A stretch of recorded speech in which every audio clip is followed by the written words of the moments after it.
অনুগ্রহ করে বলবেন যে আপনি কেন উপদেষ্টা হলেন না? দেখুন, এই বিষয়টা নিয়ে সোশ্যাল মিডিয়াতে যেভাবে আলোচনা চলছে আমি অনেকটাই বিব্রত। বিশেষ করে অনেকে লেখালেখি করছেন, অনেকগুলো মিডিয়াতে উঠে এসেছে।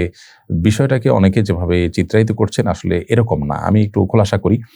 আ আমাকে শিক্ষার্থীদের তরফ থেকে একজন ফোন দিয়ে বললেন যে, "অনেকে আপনাকে উপদেষ্টা করার ব্যাপারে মতামত দিচ্ছেন। আপনি কি বলছেন? আপনার মতামত কি?" আমি তখন পরিষ্কার জানিয়েছি, "দেখেন, আমি এটার জন্য নিজেকে উপযুক্ত মনে করি না। এর চাইতে অনেক উপযুক্ত মানুষ আছেন আলহামদুলিল্লাহ।" তখন আমি কয়েকটা নাম প্রস্তাব করি।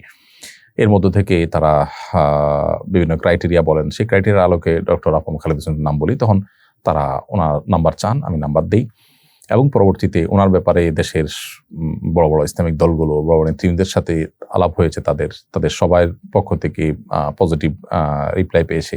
পরবর্তীতে তিনি নির্বাচিত হয়েছেন আলহামদুলিল্লাহ। তো আমাকে এখানে চূড়ান্ত করে ফেলেছেন তারা। তারপর আমি ডিনাই করে ফেলেছি। আমি এত মহানুভব মানুষ বা এত মহান মানুষ আসলে না।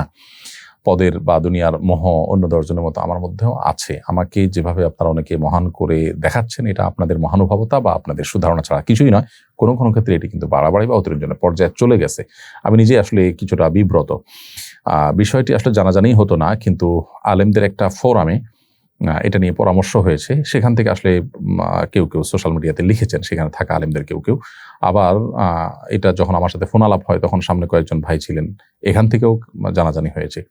তো বিষয়টা এরকম না যে আমাকে একেবারে পদ দিয়ে দেওয়া হয়েছে, আমি ইচ্ছাকৃত এটাকে ডিনাই করে দিয়েছি চূড়ান্ত হওয়ার পর। ব্যাপারটা এরকম না। আমাকে বলেছে তারা, আমি অপারগতা প্রকাশ করেছি, আরেকজনের কথা বলেছি, এই। তো আমাকে যেরকম বলেছে এরকম আর হয়তো অনেক আলেমকে তারা বলেছেন। তারাও হয়তো একই কথা বলেছেন। বিধায় এখানে আমাকে আসলে মহান বানানোটা একটু বেশি হয়ে যাচ্ছে। আল্লাহ তাআলা আমাদেরকে হেফাজত করুন।